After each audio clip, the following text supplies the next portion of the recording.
Mahkamah Konstitusi kembali menjadi game changer dengan mengubah syarat suara usungan partai politik atau ambang batas calon kepala daerah di Pilkada.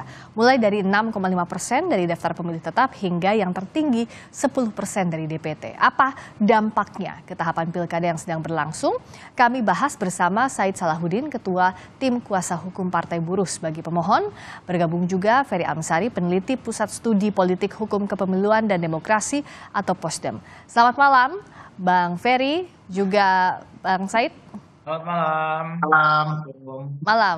Waalaikumsalam. Saya ke Bang Said dulu. Sebenarnya apa yang jadi gagasan? Kenapa Partai Buruh menggugat pasal 40 ayat 1 Undang-Undang Pilkada terkait ambang batas? Urgensinya apa? Ya, pertama kami sebetulnya risau ya, lebih tepatnya risih begitu, dengan konstelasi di bawah.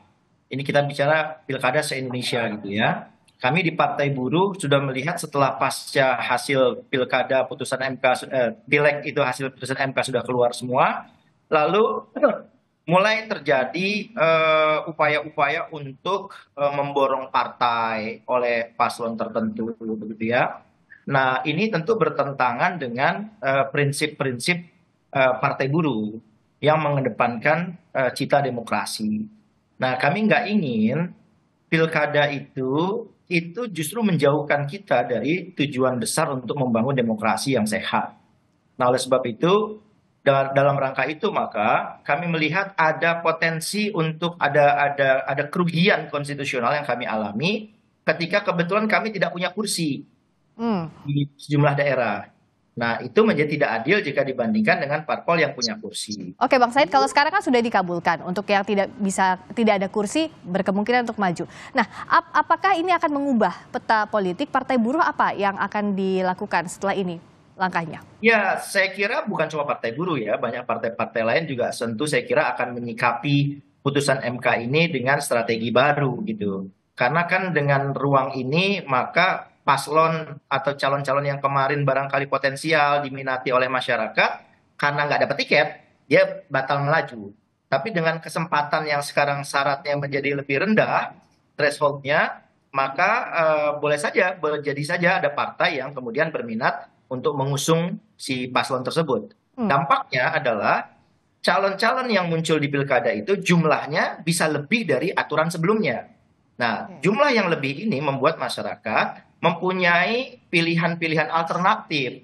Dan memang seyogianya demokrasi seperti itu. Oke, nah dengan adanya pilihan alternatif, dipaksa memilih kota kosong itu bodoh sekali. Ini kan tadi dikatakan bahwa akan ada pilihan alternatif. Kalau Bang Ferry lihatnya, apakah ini jadi kabar baik? Tapi kan tahapannya pendaftarannya kurang lebih satu pekan lagi. Apakah ini akan efektif? Dan apakah ini jadi kabar baik? Ya, ini kabar baik luar biasa ya, karena Kenapa? belakangan kita ketahui bahwa ada pembajakan partai politik, ada partai yang disandera sedemikian rupa meskipun punya kursi di DPRD, bahkan angkanya cukup signifikan, katakanlah PDIP 14%, tapi bisa terancam mencalonkan. Itu kan penyanderaan ya, karena koalisi dan lain-lain. Ada juga ruang calon yang preferensi politiknya cukup tinggi tapi malah tidak bisa mendapatkan perahu untuk melaju di pilkada. Bagi saya ini tidak sehat ya, karena membuat berbagai kesempatan publik bisa terhambat. Kita sebagai pemilih saja akan kesulitan membangun alternatif pilihan karena tidak ada, semua dipaksa. Apalagi kalau calon tunggal melawan kota kosong. Bagaimana mungkin kita dipaksa memilih sesuatu yang bukan sesuatu yang menjadi alternatif pilihan kita? Terlalu sedikit gitu ya calon-calon yang muncul. Ada yang mengatakan bahwa ini calon banyak, pertanyaan malah sebaliknya malah harus dilontarkan. Ada apa salahnya dengan calon yang banyak? Bukankah kita negara berbineka, Jakarta dengan berbagai kultural masyarakatnya, daerah-daerah lain dengan berbagai keanekaragamannya. Mereka butuh calon-calon yang berbeda, bervariasi begitu ya. Jadi bagi saya ini memperkaya demokrasi kita dan juga membuat pembelajaran penting bagi demokrasi dan partai politik kita, agar mereka juga tidak boleh sesuka hati mengendalikan permainan hanya untuk sekedar menghambat hak partai lain. Bang Fer, Hari ini, saya mau pastikan dulu sebentar. Sebelum kita bicara soal tadi jumlah yang akan lebih banyak, tapi ini kan artinya putusan MK ini akan langsung berlaku. Artinya setelah ya, diputuskan ini langsung berlaku ya Bang Fer? langsung berlaku. MK itu bisa membatasi daya lakunya hanya melalui putusannya. Jadi disebutkan daya lakunya di dalam putusan itu kapan. Untuk konteks ini tidak disampaikan daya lakunya akan diundur. Artinya dengan sendirinya putusan itu bersifat berlaku seketika setelah dibacakan, inkrah dan final begitu ya. Dan mestinya mengikat kita semua dan bisa diterapkan sesegera mungkin. Tanpa ada PKPU pun, saya ingin membantah jubirnya Pak Anies ya, tanpa ada PKPU pun putusan MK itu tetap berlaku dan bisa digunakan. Kenapa? Padahal kan Kalau butuh aturan teknisnya Bang. Ya, karena kalau kita ingat dulu MK sudah menyampaikan dalam putusan di dalam sengketa Pilpres bahwa putusan MK itu berlaku tanpa harus ada PKPU. Jadi kalaupun tentu saja kalau KPU kemudian memperbaiki PKPU-nya sebagai aturan teknis tidak ada masalah, karena harus diingat putusan 60 ini itu lengkap tuh, disebut detail itu ya. Semua aturan yang perlu kemudian tinggal di copy paste oleh penyelenggara pemilu. Jadi tidak akan merepotkan. Bagi saya dalam 1-2 jam KPU sudah bisa membentuk PKPU-nya menyesuaikan dengan aturan MK. Dan MK sudah memberikan peringatan kalau penyelenggara melanggar putusan MK ini akan ada konsekuensinya. Dan itu bagusnya putusan ini detail, rapi, menjelaskan berbagai hak dan kepentingan, sehingga memang harus diberlakukan saat ini agar hak partai buruh misalnya, agar hak partai lain juga betul-betul bisa diterapkan dan dilaksanakan, dan mereka tidak sekedar pemain yang asal lewat. Kan kesannya teman-teman partai buruh yang sudah dipilih, partai-partai lain yang sudah dipilih mentang-mentang tidak ada di parlemen, mereka seolah-olah kehilangan hak suara pemilihnya. Padahal ini pemilih yang sudah punya hak suara yang digunakan dalam pileg kemarin. Mestinya mereka juga diberikan kesempatan untuk menentukan calon siapa kepala daerah yang mereka akan perjuangkan sama-sama di pilkada nanti. Nah, soal calon ini apakah Partai Buruh sudah punya calonnya untuk di pilkada terdekat, pilkada Jakarta saja misalnya? Apakah akan punya calon lainnya untuk melawan yang sudah ada, meskipun itu ada borongan partai? Ya, di pilkada di DKI Jakarta, parpol non-seat itu tertinggi Partai Buruh yang non-seat ya. Nah, oleh sebab itu kami tentu sesuai dengan peraturan partai kami diwajibkan untuk setiap daerah itu ikut serta. Makanya kami maju ke MK. Nah, ketika MK sekarang sudah mengabulkan, maka termasuk DKI juga kami akan mengajukan, dan saya kira dalam 1-2 hari ini ya mungkin akan langsung kita deklarasikan dan terbitkan SK persetujuan model B persetujuan KWK kepada pasangan calon di seluruh Indonesia, termasuk di DKI Jakarta. Permohonan ini kan dengan Partai Gelora sebenarnya sendiri-sendiri mengajukannya atau ada kolaborasi dalam mengajukannya, Bang Said? Ya, memang awal ide gagasan itu dari Partai Buruh, lalu kemudian kami waktu itu sempat berembuk dengan beberapa partai, cuman karena beberapa partai lain ada problem internal, sampai akhirnya tinggal kami berdua dengan Gelora. Dan kebetulan saya sebagai ketua tim kuasa hukumnya, jadi secara normatif ini memang permohonan yang diajukan oleh Partai Buruh bersama Partai Gelora. Dan poin permohonannya sama ya? Nomor permohonannya pun sama? Ini satu perkara, jadi pemohonnya ada okay. Partai Buruh dan Partai Gelora. Nah, mungkin dengan adanya putusan ini, dengan kebekuan di sejumlah daerah misalnya kayak Jakarta gitu ya, kami akan memecah kebekuan itu. Kalau nggak ada yang berani mendukung salah satu pasangan, ya sudahlah, mungkin besok kami bisa deklarasi. Namanya siapa kalau yang sudah digodok dari buruh? Ya, saya kira yang masyarakat butuhkan di Jakarta beberapa nama ya, antara lain yang menguat seperti Pak Anies itu juga masuk dalam perhitungan kita. Gitu. Oke, selain Pak Anies? Kalau di dalam penjaringan memang ada 8 nama. Kan penjaringan itu namanya menjaring kan, mau ikan kakap, mau sendal jepit kan masuk dulu tuh. Tapi paling kuat kayaknya Pak Anies yang disebut tadi pertama langsung sama Bang Said. Iya, karena memang dari DKI ya itu aspirasinya, kami kan menyerahkan kepada Exco, kami menyebutnya Exco, Dewan Pimpinan di tingkat provinsi itu memang kecenderungannya kepada beliau ya.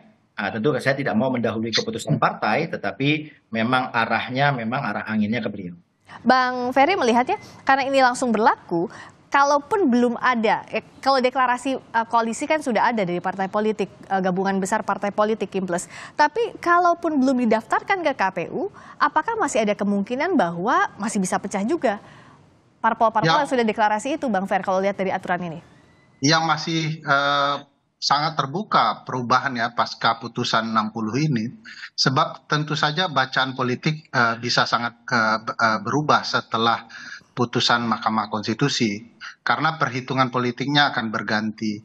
Itu sebabnya respon salah satunya Partai Golkar adalah mempertimbangkan ulang untuk apa yang akan mereka lakukan di pilkada ini. Dan saya pikir semua harus berhitung secara matematika ya, algoritma politiknya juga akan dihitung dengan baik oleh partai politik, dan kehati-hatian memang dibutuhkan karena ini peluang berubah, kesempatan berubah, hak berganti, dan tentu akan sangat dipertimbangkan. Misalnya perhitungan Partai Golkar dulu Pak Ridwan Kamil itu sangat potensial di Jawa Barat, tetapi digeser karena Pak Anies tidak mungkin maju di Jakarta, lalu Pak Ridwan dimajukan di Jakarta. Tapi begitu putusan ini terbuka lagi kesempatan Pak Anies, partai-partai lain, ya bukan tidak mungkin ada perhitungan yang berubah juga. Itu sebabnya saya katakan ini akan menempatkan porsi demokrasi secara proporsional dan baik bagi hak-hak yang sebagaimana mestinya harus diberikan kepada Kalau partai. kita lihat di Jakarta ya, memang suara itu sebetulnya kalau levelnya cuma 7,5%, itu kan PKB sendiri aja bisa, PSI sendiri juga bisa, PSI bisa. PAN juga bisa. Nah, sedangkan parpol non-seat ya, yang partai buruh tertinggi pertama itu diakumulasi 4,34%. Jadi kira-kira hanya perlu satu partai saja, itu hanya satu partai misalnya yang mengikut di koalisi itu, ya itu bisa. Tapi kan sekarang sudah mulai agak mengerucut, di non-seat itu ada seperti Gelora dan sebagainya itu ke calon yang lain kan. Ya. Tapi ada peluang ini dari angka-angka yang saya himpun itu, besar peluang untuk muncul calon baru setelah putusan MK ini. Nah, tapi dengan banyaknya calon, Bang Ferry, kalau kita tanyakan lagi, apakah kuantitas ini juga selain menjamin hak, akan sebanding dengan kualitasnya? Jadi bukan hanya banyak saja, kuantitasnya saja, tapi kualitas calonnya ini bagaimana menurut Anda? Jadi saya yakin teman-teman partai politik itu tidak berhitung dalam angka yang kosong ya. Jadi mereka pasti mempertimbangkan menang. Jadi jangan dibayangkan semua partai itu pasangkan kasih calon sendiri-sendiri lalu kemudian tidak mempertimbangkan strategi menang. Jadi pasti akan ada batasan yang menurut saya signifikan untuk calon mereka menang. Calon mungkin akan lebih banyak, tapi ya jumlahnya tidak akan 15 juga begitu ya. Oleh karena itu pertimbangan partai-partai tentu pertimbangan rasional, kerangka politiknya sudah dibaca sedemikian rupa, dan mereka pasti sadar pilihan-pilihan yang tepat begitu ya. Misalnya tadi Partai Hanura sudah menyebutkan nama calonnya, tentu ada pertimbangannya kenapa. Oke, dan Bang Ferry, izin kalau untuk pertimbangannya kenapa, kita akan bahas lagi usai kumandang azan maghrib bagi wilayah DKI Jakarta dan sekitarnya. Masih kembali dengan perbincangan bersama dengan Bang Ferry Amsari, peneliti Pusat Studi Politik Hukum Kepemiluan dan Demokrasi atau Posdem, dan juga Bang Said Salahuddin, Ketua Tim Kuasa Hukum Partai Buruh sebagai pemohon. Jadi kalau Partai Buruh sejauh ini yang sudah disiapkan yang terdekat misalnya Pilkada Jakarta sudah menjalin komunikasi dengan siapa saja? Iya, karena ini putusannya kan baru ya. Kalau kemarin kan kalau partai non-seat nggak dihitung. Nah, sekarang kan tentu akan berbeda kan, karena kami partai peraih suara terbanyak di yang non-seat di Jakarta. Nah, malam ini kami juga sudah mulai menggagas komunikasi dengan sejumlah elit partai lain gitu, karena kami tidak bisa mengusung sendiri. Maka mungkin dalam 1-2 hari ini sudah ada kesepakatan bisa mengusung salah satu pasangan calon, dan kami terbitkan SK persetujuan KWK kepada pasangan calon tersebut. Kalau sama Mas Anies sudah buka komunikasi juga, akan buka komunikasi segera dengan Mas Anies ya tadi, salah satu calon yang akan dijaring oleh Partai Buruh. Kebetulan langsung tuh tadi habis putusan MK tiba-tiba ada komunikasi gitu, sudah say hello gitu ya. apa namanya ya, kita lihat ke depan nih dalam beberapa jam ke depan, kan udah bicara hari lagi sekarang nih, karena kan harus menggagas persiapan dokumen-dokumen persyaratan pencalonannya kan buat ke KPU. Dan yang perlu menjadi satu perhatian kita begini, dua parpol non seat itu dengan putusan MK ini bisa dibayangkan Mbak, biak numfor itu 24,89% akumulasi parpol non seat, hanya perlu 0,11%, 0,1 dia sudah bisa mengusung sendiri yang non seat. Jadi saya kira tidak fair juga kalau kita bicara putusan MK ini hanya pada kasus DKI sebagai sampel, oke, tetapi kita harus melihat kepada iklim demokrasi secara menyeluruh di Indonesia. Nah, kami punya catatan-catatan di mana memang menjadi tidak fair. Oleh sebab itu, dengan parpol-parpol yang non seat yang suaranya juga cukup signifikan, itu saya kira bisa memberi peluang untuk munculnya calon-calon baru. Demokrasi bagi partai buruh hal yang harus diperjuangkan sedemikian rupa agar tidak lagi dibajak seperti di masa lalu. Nah, kalau dari Bang Ferry, menyambung yang tadi, pertimbangan pasca putusan ini dengan semakin banyaknya calon, apakah setara dengan kualitasnya, termasuk juga apakah ini bisa akan menghilangkan potensi kota kosong di masing-masing daerah? Ya, di berbagai negara maju sekalipun, calon dengan jumlah yang cukup banyak itu tidak merusak kualitas demokrasi ya. Pemilu presiden Amerika saja, calon presidennya banyak sekali ya. Apalagi pemilu yang berkaitan dengan kepala daerah. Jadi tidak selalu berkaitan ya jumlah calon itu dengan kualitas demokrasinya. Malah itu menandakan demokrasi. Orang punya kemerdekaan mencalonkan dan calonnya punya hak yang setara untuk berpartisipasi dalam penyelenggaraan pemerintahan.